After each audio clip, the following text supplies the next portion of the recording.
Hi guys, happy Sunday. So, ignore the hair and gown, like I said. I just want to share, something that happened with me. I'm too tired to try to look all put together just to share a story. So, whatever happened? So last week, I went somewhere with my mom's car. I went to my brother's school to represent her at his PTA meeting, and afterwards, she told me to go to Sabo Market to get some things for her. So from Unilag to Sabo is not that far.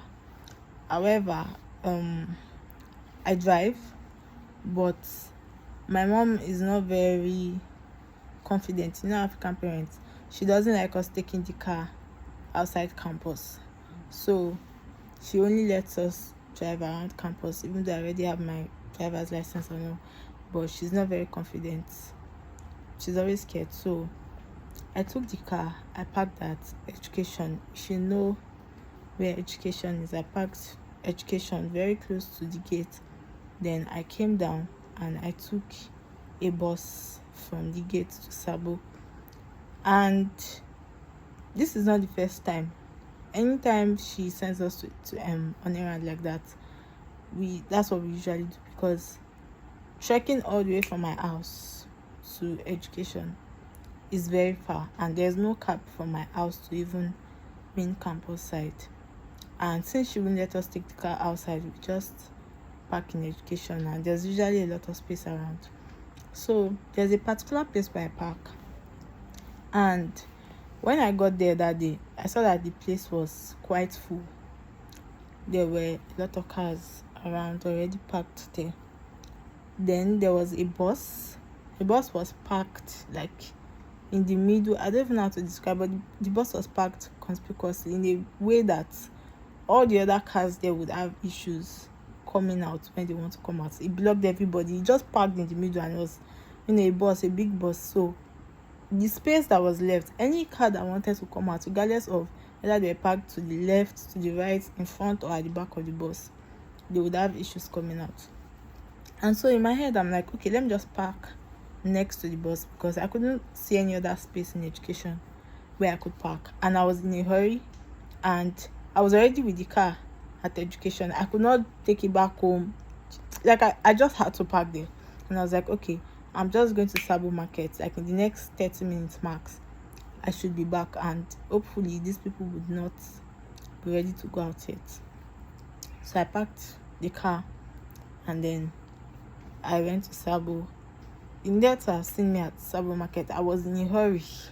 Like I was just prepared, but I just got the few things I needed. Just needed to buy like 3 or 4 things, basic things like matches, and just a few things in the house that we did not have. So I got back. Now when I got back to education, I saw that the bus had moved, and about 3 or 4 other people were wanted to move as well. Hey God, I hope this video is not too long. But 3 or 4 other people were ready to move, but they could not move because now my car was the one that was blocking them, because I had parked right next to the bus. But I thought I would be back even before the bus moves. And so they had been looking for me. They had no idea who had the vehicle. They all wanted to go, they could not go, and they were all just there like, oh, who is this person that parked? I don't know who this person is. So the moment I got there, I saw that, oh, this is what was going on. I said, oh, I'm the one that parked. Then I started apologizing. Oh, I'm so sorry. I'm really, really sorry, blah, blah, blah. And as I was apologizing, there was a woman there, and she was like, oh, that you should have at least left your number on the car, at least, so that we would have been able to call. And truthfully speaking, when I was parking, I thought of it that the normal thing to do is to leave your number, so that if they want to come out and you're not there, they can easily call you. But in my head, again, I'm not making any excuses for myself, but in my head, on that day, I just thought, even if they call me, I cannot fly from Sabo to come and park the car. So it is when I get back that I get back, really. I was just really hoping that I know I won't spend more than 30 minutes at the market. I was just really hoping that I would get back before they were ready to move. Because even if I had left my number and they called me, I would have told them I was at the market. They would have gotten angry. They would have been calling, oh, what's the meaning of this? How can you park your car? So I was like, there's no point leaving my number and receiving insults. So I did not leave my number intentionally. And the man was like, oh, you should have left your number. Again, I started apologizing. I was like, oh, I'm so sorry. I was like, oh, Maz answers, I'm really sorry. I was apologizing. They're like, okay, please just move your car. So I entered, tried to start moving the car, right? And remember, I told you there were a lot of cars there. So the place was quite this thing there. There were cars on this side, almost all around me. There were cars everywhere, and I was trying to pull out. So as I was pulling out, I was close to, I could see that, okay, as I was reversing, that my car is really was getting really close to another person's car. And you cannot go jam person's car and mama go kill me. So I started moving forward. So just as I was doing that, the person, the owner of the car, started saying, madam, move forward now. Like, go like that, like I should turn my hand a certain way, which I was already doing before he spoke. And I've noticed this a lot. Anytime I drive my mom's car to maybe buy something, get something, when I want to park or I want to pull out and I'm going, all of a sudden people just look at me and assume she needs help, or she probably doesn't know how to park this car, or she probably doesn't know how to pull out. Like, I've had some really weird, there are so many times that I park by myself without anybody there, and to the glory of God, I did not jam anybody's car. They did not jam me, right? But people just look at me, and yes, I know I'm quite small in stature, and that doesn't really help. So people just look at me, and sometimes people assume that I'm even a teenager when they see me, right? And sometimes people are surprised when they hear that, oh, I've even finished school, because in their head they just think, oh, she's one small girl. Sometimes when people see me drive or I come down from the car, their eyes are like, it's almost like, who gave this one steering wheel, that kind of thing. And in my head, I'm like, okay, like I was already doing that. Like, obviously I drove the car down here. It's not you that drove the car for me. It's not you that will drive it back home for me. And now don't start talking. But I've learned that when driving, I usually don't respond to people's comments. But I'm going on the road, you start shouting, start saying whatever, I just focus on where I'm going. Because in my head, I'm like, I'm my mama's car, nothing must happen to the car. I don't care what she said. I just want to get my house in peace. So I was, I didn't pay him any attention. And I was just doing my thing. And then two men, the man and another man that was standing near him, now started talking. That's another thing. Usually when I'm in certain places and adults want to talk, I notice they always switch to Yoruba when they want to say negative things about me, almost as if they just expect that I do not understand what they are saying. I don't know why they get that idea. They just switch to Yoruba, and in my head I'm like, bro, I can hear you, I can hear everything you are saying. And then they switched to Yoruba, and then they started talking.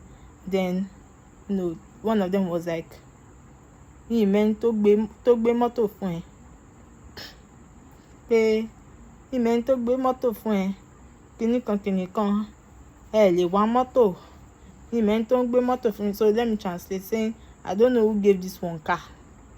I no go sabi drive. They go dey buy car for una. They go dey kíní kan. I don't know where you see car. Then the other man named now said something. I didn't really hear what that one said, but he now responded to that man, and then he was now saying, Nikini, that ṣé lè jẹ́ ẹni tó lè ra irú mọ́tò èlé, ṣé lè jẹ́ ẹni tó tẹ̀lé ra mọ́tò. Basically, he was saying, does she look like somebody that can even afford to buy a car? That was what the man said. And it had nothing to do with how I was dressed, because I went to represent my mom at a PTA meeting, so I was dressed well. I was looking like a big girl.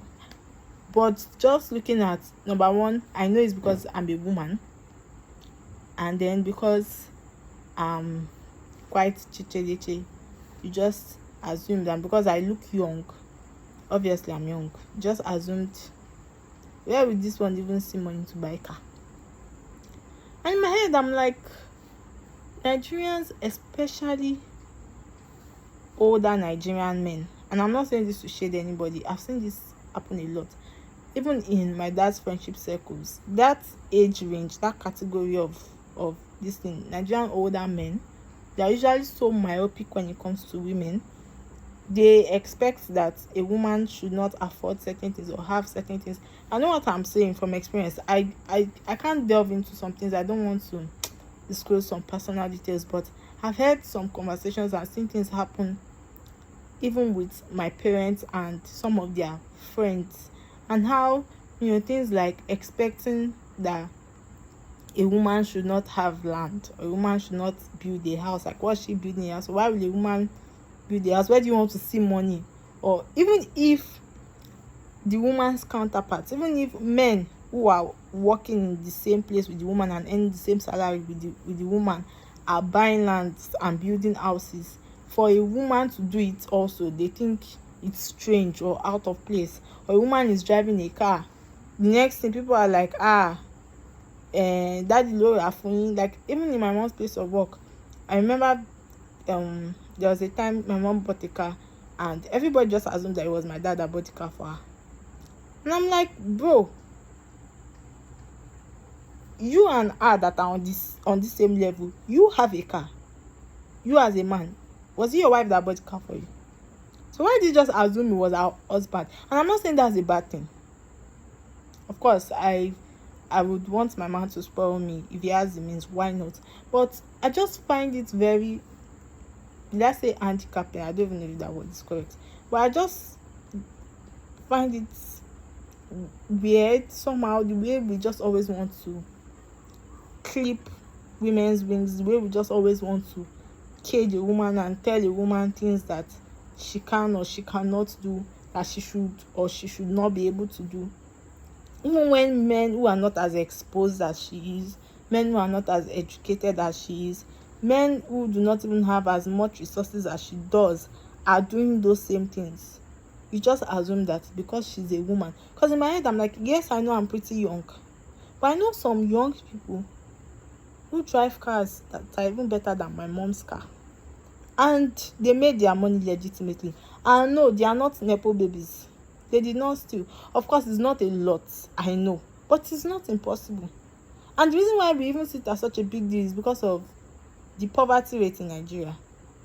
In other climes of the world, 16-year-olds own cars. Some of them, their parents buy for them. Some of them, they save up, they start working. Some of them, they get loans.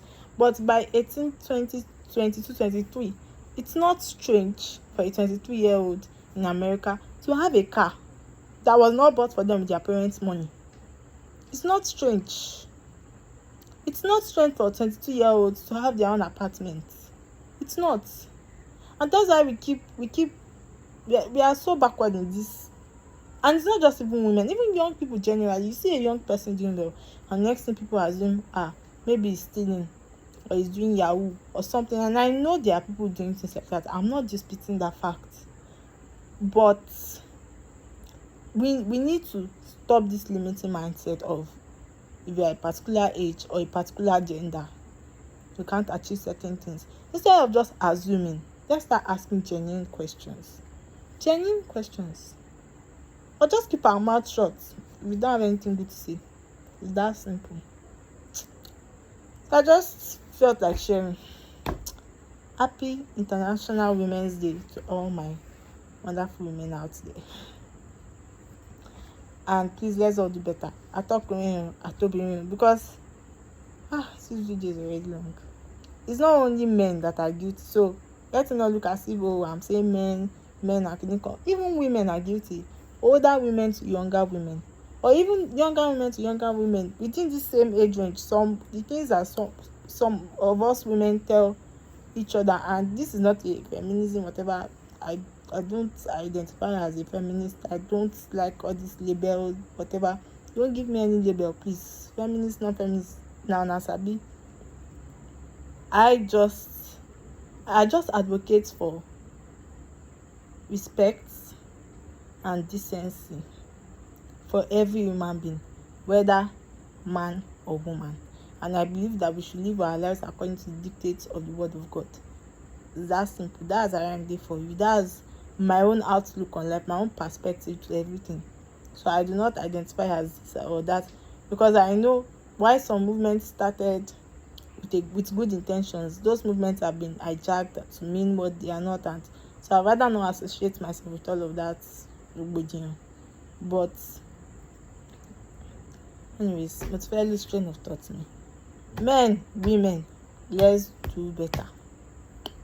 You will.